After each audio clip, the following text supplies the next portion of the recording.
Hey y'all, so I'm currently headed to Philly for a comedy show. It's my very first comedy show. I've never been to one before. Duncan Trussell, I don't know if you guys have heard of him. Like, I'm so happy that I exist at the same time as Duncan Trussell. Like, he has been the voice in my ear at my job. This is the podcast I listen to while I work almost every day for the past 12 years.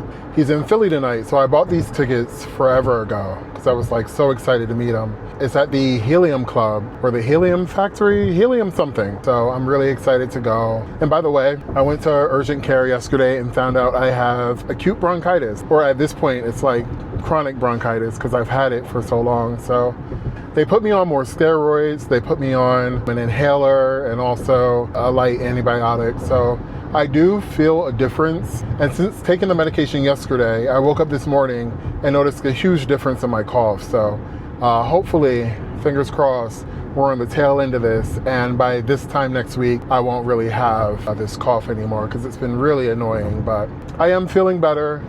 So that's why I decided to go out. I'm really excited. So I'll check in with you guys in a minute. Going up that is pretty laborious. Working hands, it's like a stonemason. Okay, now. Exit there. So, it's like doing something, you don't crush the rock. Go fast. I mean, like crack climbing, what do you find? I beat up this dude who was in the Civil War. I have 4 kids. I used to live in a world where I didn't need life. They deserve it. Without them, we wouldn't. The difference between this film.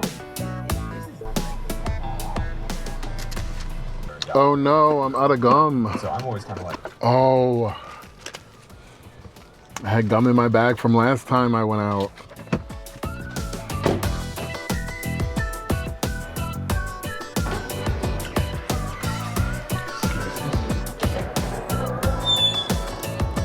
Starting to Helium Comedy Club.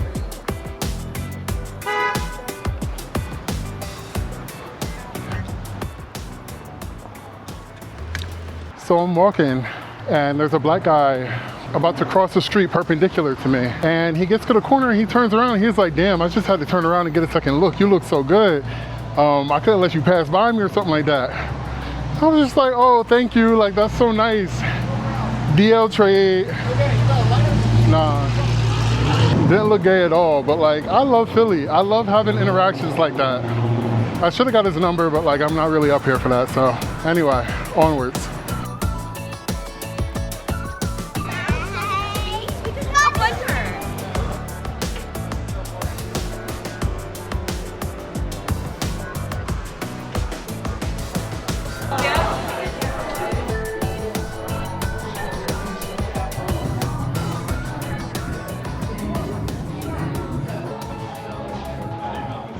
hey, how are you, man? Good, how are you? What? One. You're gonna watch this stuff right here. Okay. There you go. Right here, thank you. Enjoy. All right, so the dude kind of hooked me up with a pretty nice seat. I'm thinking about getting a beer. They have a Bumbleberry Honey Blueberry Ale that sounds pretty good. So I think I'm gonna get that. They have appetizers, onion rings, Pepsi bites. I'm not really that hungry, to be honest. Maybe after I have a drink, I'll order some food. Yeah, turn off your cell phones. There is absolutely no photography or filming of any kind. Okay, so the show was cute. They had a very strict no recording policy in there, so I couldn't really show you guys anything. But it was really cool to finally see the guy who's been in my ear for the past, decade? 20 feet in front of me. His show was great, as always, so really happy that I went. Now I just gotta get home because I have somewhere to be very early in the morning tomorrow, so I wanna make sure I don't oversleep because it's very important. All right, I'll see y'all when I get to the car. I had to hit bike stop real quick. Seriously. All right, I'm off that. Honestly, I just wanted to peek in and see what the girls were up to. Good morning. It's 9:52. About to take my medication and go to the movies. Follow up with the civil lawsuit? Like, here, take my dad. On my way to my favorite place. Number 4, big red one on the left side. Thank you.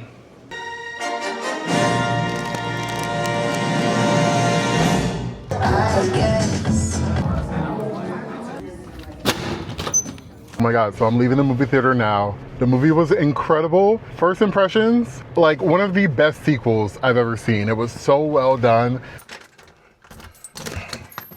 All right, the lighting is so bad here because I'm backlight, but I just wanted to pop back on and give my full review of The Devil Wears Prada 2 since I just saw it while it's fresh on my mind. First and foremost, I thought this is how you do a sequel, right? It's been 20 years since the first one came out. The first one is cult classic, iconic. It will never be done better. So I didn't go into this one expecting it to supersede what had already been done, right? I never have high expectations for sequels, but this one really blew me out of the water because it just made sense. I did go into it expecting to see a lot more fashion than what I did, but I do like that fashion kind of wasn't at the forefront of what this movie was about. It was almost like a tertiary thing in the background. It was more so about, I mean, it tackled so many themes, like everything that's going on with modern media right now, everything that's going on with AI and how that's affecting creatives' jobs and journalistic integrity, being pushed to the side for clicks and what's going to generate more views and what's going to go viral and what's going to get people, you know, to stop scrolling aimlessly and spend more time on your digital outlet, or budget cuts and how advances in technology are costing actual people their jobs, and corporate, you know, overreach, and how that has its effect on the quality of the art that you're producing and the information that you're putting out. And it also touched on like brand awareness and ethics and like culturally where we are with workplace conduct. And it touched on so many things that are like currently going on right now, you know, 20 years later, that it made sense. Because if you would have tried to make a runway movie, or I'm sorry, a Devil Wears Prada movie that was exactly the same or had the same tone as the first one, it would be so problematic now. Like Gen Z would rip it apart. And I mean, that just plays back into how they have elevated this movie. There's even scenes in the movie where Miranda's new assistant, played by Simone Ashley, who's so stunning. And I love that they cast her as the new assistant. She has two new assistants, actually, Simone Ashley and Caleb Heron, who is just, if you don't know Caleb, like, please look him up on Instagram. He's one of the funniest people I know. He's just like, I don't know, he's a breath of fresh air. I really, really enjoy that man. First impression of him, please watch the interview he did with Z-Way. Look up Caleb Heron, Z-Way, and just enjoy. You're welcome. Simone Ashley is this gorgeous, I believe she's like Indian girl. And in every scene she's in, it's not like she holds her own next to Miranda and Anne Hathaway. The way she is styled in this film, like her looks were some of my favorites. She's so poised, she's so together. She just, to me, was one of the highlights of the film. Like she's just a beautiful, beautiful, stunning, powerful woman, and I'm so happy that she was included. Emily, I don't want to give any spoilers away, but like, I think how they wrote her character, start to finish in this sequel, was very good. The only one that I wish they did right by is, ooh, I don't know if I should say that if that's a spoiler. Well, spoiler warning, right? Skip ahead. Nigel. There is a point in the movie where Miranda does acknowledge that, you know, she has been taking Nigel for granted. And she does slightly do right by him in a very temporary way, but I was looking for something a little more permanent, right? I wanted her, in my perfect world, and I don't know if this is actually what this means, because at the end they do show like a seating arrangement has been changed, right? Nigel's office is right next to Miranda's office. Spoiler alert, there is a point in the movie where Miranda is about to get promoted actually to head of the entire publication, the whole of Elias Clark. And I was like, oh, okay, that's cool. So now as I'm watching the film and I'm realizing, or we're realizing that Miranda is realizing that she has been taking Nigel for granted, I thought that she would maybe pass the baton to him and make him editor-in-chief of Runway. I don't know if that's what's supposed to be implied by her moving his office next to hers. Because now I'm assuming that, everything worked out in the end, that she did get that promotion to be head of the publication, Elias Clark. I'm hoping that's what happened. I wish they would have explicitly spelled it out, even though that's one of my main complaints about most movies nowadays, is that everything has to be spelled out for us. But like, she did him so dirty in the first film that like, I needed like retribution. Like, I ride at dawn for Nigel. I love him to death. But it does mirror reality in my eyes, because I was like really into fashion, like all through high school up until, I don't know, like 2013, I did acid at a festival and I was like, all this consumerism. Like, this isn't what we're supposed to be focused on. But like, I was deep in the trenches of that whole world for a very long time. And I feel like Nigel and Miranda mirror Andre Leon Talley and Anna Wintour. And I don't feel like she ever really did right by him either. I do think Nigel's character is based on Andre Leon Talley. Correct me if I'm wrong, but I think that's like common knowledge. And I don't feel like she ever really did right by him. He was just like the guy, just like Nigel in the movie. He's like, he's very important. She trusts his eye. They're very close. But like, I don't really think he ever got the flowers that he should have gotten from her or the publication. It's like art imitates life, I guess. I love what this film did sonically by using a lot of the same music and scores from the original film. They used Madonna's Vogue. But my favorite one is, there is I don't want to give this spoiler away, but there is a big announcement that's supposed to be made, but something derails it that is very sad. And the music that they play in the next scene, there's like a quartet of violinists or something. They're playing this song, and it's the same song that was played in the first movie. I believe when Andy is in Paris, she realizes that the guy she's sleeping with is privy to the mock-up of the new runway that's going to be spearheaded by Jacqueline Foyer. And they're going to like undermine Miranda and like fire her, basically. It's the same music, but it's like a violinist rendition of it. It was so well done. It just evoked, it was a way for them to call back to a feeling of mourning and loss that you felt for Miranda in Paris in the original movie. And I just love when directors use sound as another medium of delivering that nostalgia, right? Or that callback, instead of just something visual or auditory, like, saying the same line, like, oh, that's all. Which she does in the movie, which is great. Speaking of music, the Lady Gaga cameo is so good. It's so well done. And the performance that she gives, like, talk about, again, eliciting a feeling of nostalgia. We see Gaga back, I think she's referencing one of her looks from some award show back in like the early 2000s, but she has the disco stick. And it felt so good to see, Fame Monster era Gaga with the disco stick and like the dramatic makeup. And oh my God, it just took me back to that time in my life where like fashion was everything I lived and breathed. I'm gonna rate it a 10 out of 10. Like I'm sorry, maybe it's because, this is like one of my absolute favorite movies. I do not think it's better than the first one. Let me be very clear about that. It is not, nothing will ever top that. But it is so well done, so smart. The director, hats off to you, my friend. Like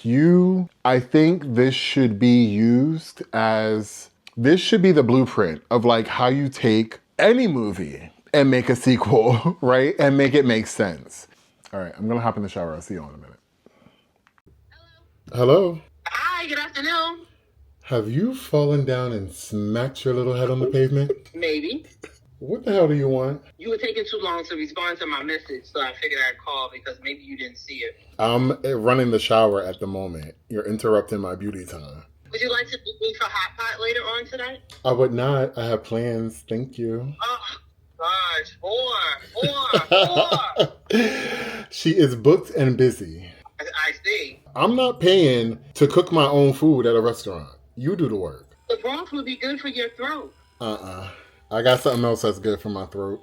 See? You're never gonna hit on just a perpetual infection. Right, you let my hot water run out, so I'll talk to you later. Oh, yeah. All right. Goodbye. All right, bye. Cool.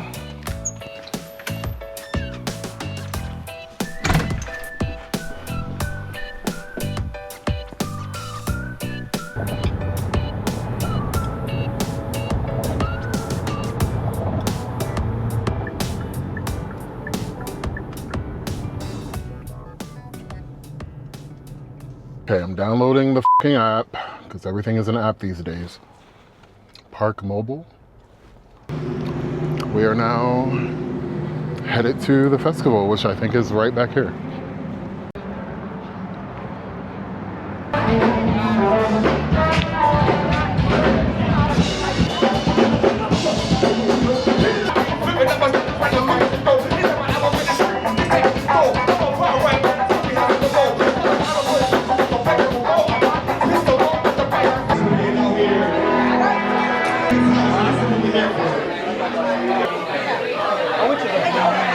They're coming up. It's there's a list outside. Okay. So, this is why I hate Delaware. I don't know if y'all can hear me, but I'm gonna talk to you. Can I get the teriyaki chicken? Bruce. Yeah, so they advertise this little Nomadapalooza festival as like a big closed off street. There's gonna be vendors and live music, and there's one vendor and there is live music, but like it's so dry. Had me leaving my house for nonsense. I found this little food truck here called Gastro Graffiti 302, and I saw somebody walk past with a a chicken cheesesteak that looks really good, so I'm gonna try it. It's like $13. I just ordered it. They back there making it now. I'm just waiting. I was expecting the streets to be like lined with vendors so that you could like shop and a lot more people be out here and drink. I think you can only drink like inside in the bar. That's weird. I'm gonna get my sandwich and head back home. Thank you. But yeah, like I was saying, this is what I mean about Delaware. Like, I just always want more and I have to settle for less. So this is the sandwich, what it looks like. It's a teriyaki chicken cheesesteak with green onions, scallions, sriracha. They did this.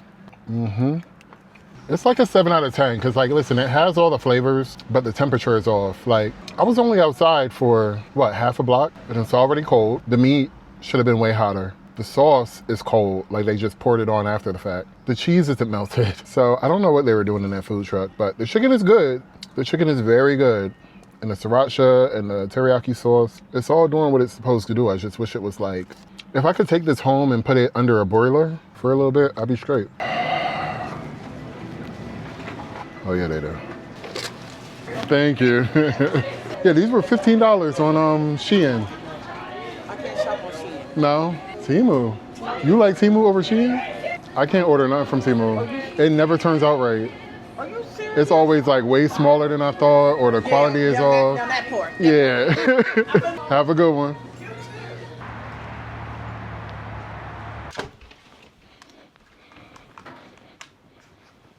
Alexa, turn on family room light. I was trying to say, I think I'm gonna end it there because I was texting my friend on the way home and I think he's on his way over to just like cuddle and watch a movie, so. But until next time, love you guys. See ya.